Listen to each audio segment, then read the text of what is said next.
Bonjour à tous, c'est AT. J'étais récemment sur l'île de la Guadeloupe pour faire de la plongée sur une épave d'avion, mais également pour découvrir l'autogire et l'ULM dans un cadre pour le moins exceptionnel.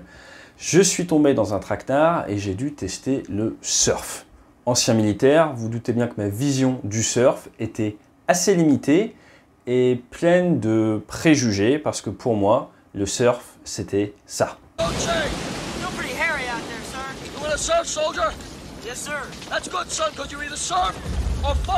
Et oui, soit tu surfes, soit tu te bats.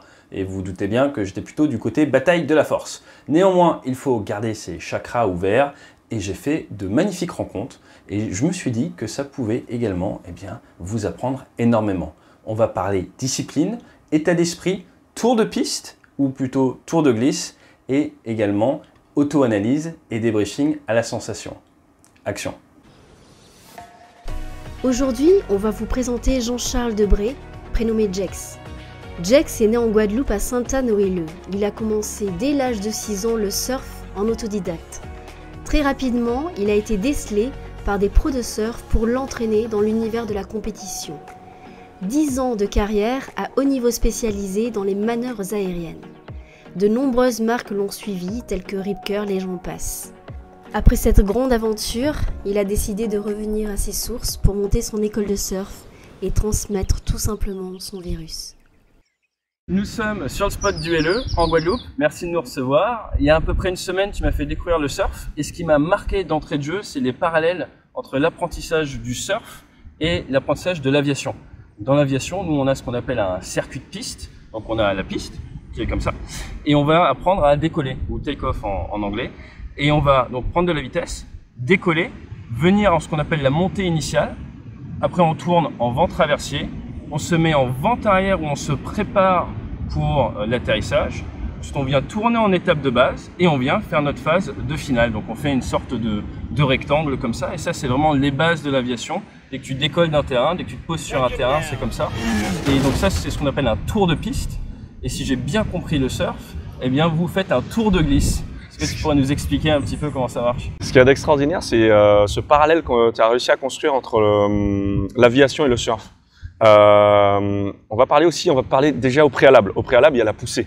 Donc on va enclencher les gaz, je pense. Ouais. Et nous, ce sera le même principe. On va enclencher les gaz, on va devoir ramer sur la vague. D'accord? Donc on enclenche les gaz, on se met en axe pour pouvoir faire notre take-off. Se mettre en axe, ça va être de se redresser un petit peu, accélérer à la rame. La vague va nous pousser. Et là, on va pouvoir faire exactement ce dont tu viens de parler, c'est faire notre take-off, le moment où on va pouvoir se redresser. Et c'est extraordinaire comment ça se ressemble énormément, en tout cas au niveau du surf, surtout sur la première phase qu'on est en train de développer. Après, oui. Une fois que tu as été poussé par ta vague ici, tu te pousses?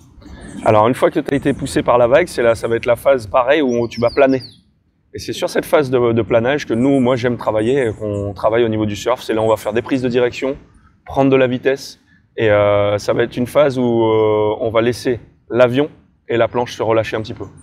Je trouve que c'est plus facile la vente arrière en avion parce que tu prends pas de vague dans la figure. Ici, faut quand même ramer un petit peu. Donc le moteur, l'hélice, c'est nos bras, quoi. Oui, ouais, ça va être que ton corps. Ça marche. Laurence, toi tu fais du surf depuis un bout de temps également. Tu es amateur. Ouais. Pour toi, le surf, qu'est-ce que c'est? Pour moi, le surf, c'est un sport qui est assez grisant. Quand il goûte, tu as du mal à t'arrêter. Mais c'est un sport qui demande assez d'exigence parce qu'on croit que c'est facile, mais je pense que c'est un des sports les plus compliqués parce que chaque détail, c'est hyper important. Enfin, Jack, je sais pas ce que tu en penses, mais... C'est pas que l'aspect du surf. Prendre des vagues, c'est quelque chose, mais aussi se retrouver dans un endroit exceptionnel généralement. Ça peut être dans les Landes, ça peut être en Guadeloupe, ça peut être... c'est tout un voyage, c'est tout un ensemble. Et il faut toujours penser de manière globale. Que c'est pas que le surf qui est important, il y a aussi tous les à côté, discuter avec des gens, des rencontres. C'est quand même fou de pouvoir avoir accès à un sport aussi complet. J'ai réussi à devenir pro assez rapidement, axé sur les manœuvres aériennes d'ailleurs, c'est là où on se rejoint. Et parce que j'adore ça en fait. Moi j'utilise la vague comme rampe pour décoller. Donc ça va encore un peu plus loin que de se redresser, c'est vraiment j'utilise comme dans l'aviation, j'utilise la rampe pour pouvoir décoller. Et là, je gère je pilote un peu comme vous dans les airs ma planche. Ce qui m'a bluffé justement avec ce côté pilotage, c'est que tu disais à Laurence, parce qu'elle commence à approcher ça, c'est que quand tu as du vent, ça peut t'aider justement à bouger la planche en sommet de vague. C'est-à-dire que ça peut t'aider à prendre un peu de portance supplémentaire. Et donc vous jouez également avec le vent, pas que avec les vagues. La planche de surf est dessinée aussi comme une aile d'avion sur le côté. Et donc du coup, quand le vent va venir plaquer la planche sous le pied, on va pouvoir décoller, replaquer mieux nos manœuvres. Vraiment, ça c'est, on aime jouer avec le vent. D'accord. Donc là, tu disais que tu as beaucoup appris seul. Qu'est-ce qui fait que seul, tu as réussi à te hisser au niveau pro? Est-ce qu'il y a une méthodologie particulière que tu as utilisée ou ça s'est fait naturellement? Mais qu'est-ce qui fait que vague après vague, tu arrivais à t'améliorer? Ce qui s'est passé chez moi, c'est que on n'avait pas vraiment accès, je commence à être âgé, hein. J'avais pas vraiment accès aux vidéos de surf, donc j'en voyais très peu. Du coup, j'ai dû travailler beaucoup l'aspect d'imagerie mentale, imaginer ce que je voudrais faire sur la vague, comment je voudrais le faire. C'est vraiment quelque chose que j'ai dû exploiter au maximum, mais j'ai perdu du temps parce qu'au final, je passais de 6 heures du matin, on va dire, à 18 heures tous les jours. Du coup, ça a été intéressant pour moi en tant que développement perso. Mais moi, ce que j'essaye de faire, c'est d'optimiser ce temps. Dans mon apprentissage personnel, en fait, j'essaye d'avoir une approche, alors le terme un peu holistique, c'est-à-dire que je vais essayer de voir toutes les phases. Quelles sont les possibilités articulaires, quelles sont les possibilités mentales, quelles sont les possibilités émotionnelles, mais très rapidement. Du coup, j'apprends pas de la même manière à tout le monde. Par exemple, tu es une bonne surfeuse, je peux pas lui donner les mêmes indications qu'à toi. Tu casses, et tu casses, et tu casses. Enfin, moi, j'essaie toujours d'adapter en fonction de la personne, du cas par cas. Donc toi, tu vas parler de visualisation mentale. Laurence, toi, t'en as fait ou pas de visualisation mentale à ton niveau, d'un point de vue amateur? Tu visualises des fois comment tu vas prendre la vague en amont ou pas? J'essaie de pas trop réfléchir, justement, parce que c'est un frein. Pour moi, plus tu es dans intellectualiser la prise de vague, plus je vais être finalement pas naturelle. If you think, you're dead. Et l'objectif à mon niveau, je pense, c'est justement de me laisser sentir ressentir la vague, en gros, c'est ça. Et c'est très important parce qu'autrement, tu bloques de suite. Et là, tu perds tous tes moyens, en fait, finalement. C'est ça que tu m'as appris aussi. Exactement, c'est ce que j'ai appris. C'est de ressentir. Non, je dis, ouais, voilà, c'est l'aspect qui est important, c'est dans le surf, et je pense dans l'aviation, il faut, alors ça je sais pas, hein, c'est votre domaine, l'aspect ressenti. Parce qu'en fait, l'aspect réflexion va nous arrêter dans le mouvement. C'est-à-dire, ah, mais qu'est-ce que je dois faire ici? Qu'est-ce que je dois faire là? À quel moment je dois mettre mon pied? À quel moment je dois démarrer sur la vague? Et du coup, tu n'es plus dans ce fluide, dans la fluidité. Et je pense, poser le cerveau, on laisse faire, on est simple et efficace. Et il y a une chose qu'on me disait aussi, c'est que souvent il faut répéter le mouvement. Et c'est là où ça devient un automatisme. Est-ce que c'est ça finalement, comme le take-off, il faut en faire 10 000 fois. Enfin, les vagues c'est pareil, il faut répéter. Et c'est là, à ce moment-là, où on va avoir des automatismes et ça va devenir un peu instinctif. Il faut répéter le mouvement, mais de manière consciente. Bien sûr. De manière consciente. Pas saccadée, mais consciente. Du coup, moi, j'utilise des techniques pour que ça puisse rentrer de manière consciente, mais pas saccadée. Et donc, on va pas aller trop loin, mais dans l'idée, c'est ça. C'est-à-dire que je répète le mouvement, mais je le répète pas, je le répète de manière consciente. Et ça, on passe un peu dans la phase de yoga. Moi, ce qui m'a marqué un peu dans ce que j'ai découvert cette semaine, c'est ce côté en fait très rigoureux. If I say it's safe to surf this beach, Captain, it's safe to surf this beach. C'est-à-dire que, justement, tu disais, c'est une image du surf assez babacool, mais on parlait du circuit de glisse tout à l'heure, mais au final, il y a des règles sur l'eau, c'est pas n'importe quoi. Enfin, les gens, il y a un endroit où on va prendre la vague, faire son take-off, surfer. Normalement, les gens sont censés se pousser, sont censés remonter par un autre axe. Il y a des règles de priorité un peu sur l'eau, des choses comme ça. Alors, ce qu'il faut comprendre, c'est qu'en fait, la vague, elle part d'un point A, qui sera au large, et elle arrive à un point B. D'accord? Sur tout ce parcours sur lequel vous allez vous redresser et surfer, ce qui serait intéressant, ce serait de ne pas avoir des gens devant vous. Donc, Anti-collision, l'anti-abordage. Voilà. Donc finalement, on utilise un peu, à l'image du ski et à l'image de l'aviation, on utilise des couloirs. Voilà. Donc du coup, ce couloir-là, il va falloir le préserver. Donc ça veut dire que si je tombe très tôt dans ce couloir-là, il va falloir le dégager pour pouvoir laisser l'axe de circulation, l'axe de surf aux surfeurs qui évoluent. Et au final, tu vas être performant. Cette rigueur que tu as dans l'eau, tu l'as également en dehors. Tu nous parlais de surf, mais tu fais de la proprioception, des étirements, des choses comme ça pour être meilleur après sur la planche. Alors, ce que j'essaye de faire, c'est un petit peu quand on vient voyager dans les cours que je pratique et dans ma vie de tous les jours, j'essaye de faire les choses de manière relâchée et consciente. Ce que j'essaye de faire, c'est plutôt une approche dans le mouvement de mon corps. Où je vais utiliser le poids de mon corps, essayer de, même quand je ramasse quelque chose par terre, essayer de me dire ok, je vais bien plier les genoux, garder le dos bien droit, mais sans être trop rigide. J'essaie de trouver toujours de la souplesse dans ce que je fais. Mais au quotidien, donc dans tout ce que tu fais, donc t'arrêtes jamais en fait. J'essaye. Ouais, c'est ça c'est une sacrée rigueur. Des fois c'est facile de concentrer, de faire des choses bien sur une séance de sport pendant 1 heure et en fait les gens après ils font n'importe quoi avec leur dos et moi, je trouve que c'est admirable ce côté cohérence et cette autodiscipline au final. Je sais pas ce que tu en penses, Laurent. Oui, c'est vrai. Et il y a aussi un point qui est assez bluffant, c'est qu'on parle de rigueur, mais toi tu as un point qui est très important, c'est la bienveillance. Oui. Et dans ton approche, à chaque fois, par exemple, tu vas avoir une personne qui va dire « Moi j'ai ça, c'est pas terrible », et toi tu vas dire « Mais qu'est-ce que tu as fait de bien ?» Et focalise-toi sur ça. Et ça, c'est une approche assez déjà motivante. Moi, en tout cas, ça a vraiment marché pour moi. Et je trouve que ça tire les gens vers le haut et d'aller encore plus loin. On apprend mieux dans un environnement où on se sent à l'aise, où on se sent en confiance. Ça, c'est important. La confiance, c'est quelque chose d'hyper important pour moi. Et donc, du coup, ouais, c'est vraiment quelque chose que je développe. Alors après, je veux pas partir trop loin, mais la méditation, c'est quelque chose, une clé qu'on utilise, qui nous permet justement d'être conscient dans nos mouvements, conscient dans mon pilotage de l'avion. Et ça prend 2 minutes.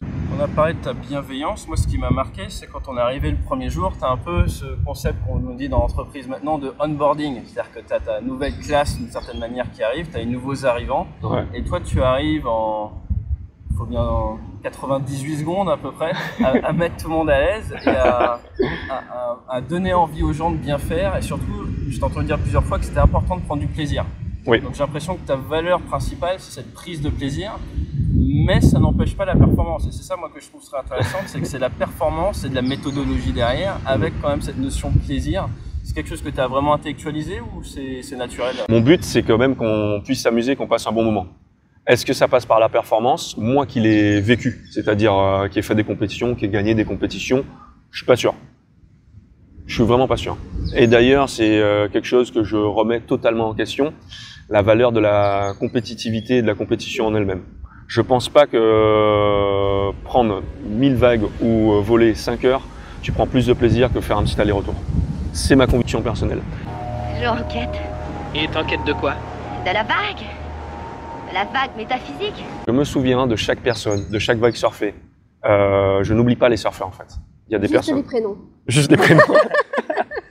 Tu aurais été bien dans l'armée pour ça parce qu'on a un name tag, on a tous notre prénom sur nous. Donc moi, ça m'a fait bizarre en quittant l'armée, je connaissais plus les prénoms des gens.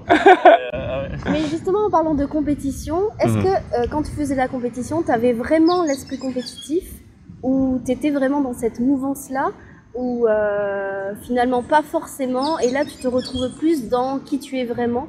Comment tu as eu cette phase de transition de compétiteur à finalement... Ce qui se passe, c'est que moi, j'aime aller au bout des choses. Donc voilà, j'ai été au bout des choses. C'est-à-dire que j'étais au bout du côté compétition et j'ai envie de battre l'autre. J'ai envie d'écraser l'autre. Qu'y a-t-il de mieux dans la vie? Écraser ses ennemis. Écraser l'autre. Ah ben c'est ça la compétition. À un moment donné. Ah ben à un moment donné, on est deux. Il y en a un qui passe et l'autre il passe pas quoi. Hein. C'est comme ça. Et je trouvais qu'au final, de gagner, t'es pas plus heureux. Et de perdre, t'es pas plus heureux. Donc je suis un pragmatique du bonheur. Je me suis dit, qu'est-ce qui me rend plus heureux? Prendre tout le temps ou partager? Et boum, c'est venu tout seul au fil des rencontres. Ouais, le partage en fait. La création de bonheur. Voilà, exactement. Ça n'enlève rien aux autres, ça fait que créer en fait. Exactement. Moi, le point qui m'a vraiment marqué dans ton approche, c'est l'aspect briefing, débriefing. Moi, c'est mon gros truc. Et je pense que c'est ce qui fait que tu as réussi à être autodidacte en fait. tu as cette capacité d'auto-analyse. Moi, j'aime bien faire l'analogie avec le fait qu'il faut réussir à développer une boîte noire, tu sais, c'est les enregistreurs dans les avions. Margaret, comment s'appelle votre fils? Trevor. Dites je t'aime Trevor. Quoi? La boîte noire. Donc, au final, tu as une boîte noire qu'auto-analyse que tu fais, tu prends ta vague, et puis après, je pense que tu débriefes ce que tu viens de faire, tu te dis qu'est-ce que je devrais améliorer derrière. C'est un peu ça que toi, tu as mis en place pour te former tout seul? Tu as essayé de t'auto-analyser après chaque vague, ou tu as une autre méthode? Briefing, débriefing. C'est quelque chose que j'ai utilisé, mais comme je vous dis, j'essaye, alors c'est un peu compliqué à comprendre, j'essaye de faire en sorte qu'on ne soit pas dans l'auto-analyse perpétuelle. Côté analyse, auto-analyse, j'essaye de pas trop l'intellectualiser. Mais tu le fais quand même, mais avec une manière différente, par ton ressenti. Avec une manière différente, je le ressens. Consciemment ou maintenant c'est un automatisme? Je vous ai parlé de méditation. Ouais, c'est intéressant parce que c'est des manières différentes pour le cerveau de fonctionner. C'est-à-dire que moi, je vais plus être dans vraiment l'intellectualisation du truc et après une vague, je vais me dire tiens, il faut que je change ci, ça sur la prochaine. Et toi, tu le fais par un autre biais qui est le biais de la sensation, quoi. Exactement. C'est les cerveaux qui ont été formatés de manière légèrement différente. Petit à petit, au fil des cours, tu vas avoir une autre vision du surf et une autre vision de la technique surf. Toi, Laurence, tu débriefes de quelle manière après une vague? Comment tu te Moi, dis je suis tiens, au je vais changer? ressenti aussi. T'es au ressenti? Dans tous mes sports, en général, je suis au ressenti parce que même si je pose des questions, parce que ça me rassure, ça me permet d'avancer, mais quand je prends la vague, j'essaie de me laisser aller. Ce que j'aime, par exemple, dans ce genre d'activité, c'est vraiment cette sensation, en fait. C'est ce que je recherche, j'oublie tout, je suis dans le moment. Et ça, c'est très important aussi dans le surf. Parce qu'on est dans le moment, on est déconnecté finalement. C'est une sorte de déconnexion et on oublie tout. Il y a un dernier point sur lequel je voudrais appuyer, c'est juste ta notion de thème. Ok. C'est-à-dire que des fois on t'entend dire ah il est pas dans le thème.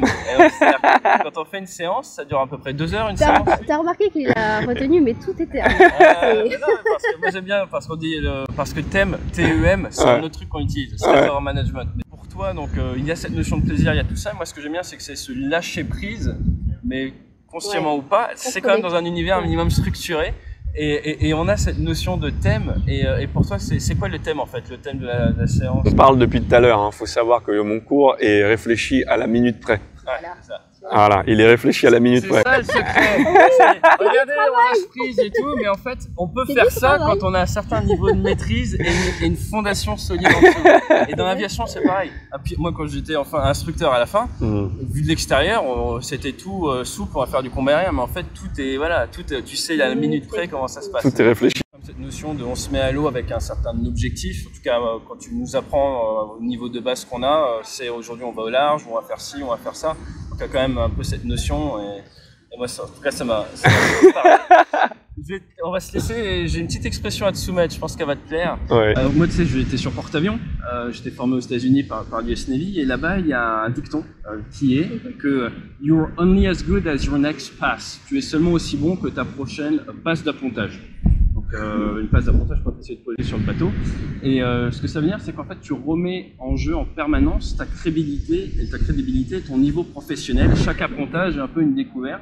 Et en discutant avec Laurence, où on parlait un petit peu des vagues, tout ça, elle me disait que voilà, c'est un environnement assez hostile, rien n'est jamais gagné. Et je me disais, je pense, dans le surf, on peut te dire « You're only as good as your next wave ».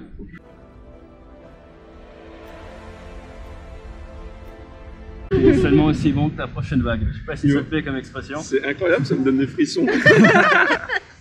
Ça correspond totalement à ça. C'est ça, parfait. Merci beaucoup, tu vois, parce qu'on a eu un bon coach, on a bien compris. Merci beaucoup. Il n'y a plus qu'à aller surfer et se faire secouer vu l'état de la mer. Alors là, aujourd'hui, on va se faire secouer, ça va pas rigoler. Aujourd'hui, vous allez évoluer avec mon associé Aaron, donc je pense à le souligner aussi. J'ai pas fait les choses seul, j'ai été entouré de bonnes personnes. Voilà, donc je tiens à le souligner, Aaron, mon associé, qui est le coach de l'équipe de la Guadeloupe, ancien coach de l'équipe de France, avec qui on est sur place beaucoup plus discret. Mais je tiens à le saluer aussi. Parfait. Merci beaucoup. Merci à toi.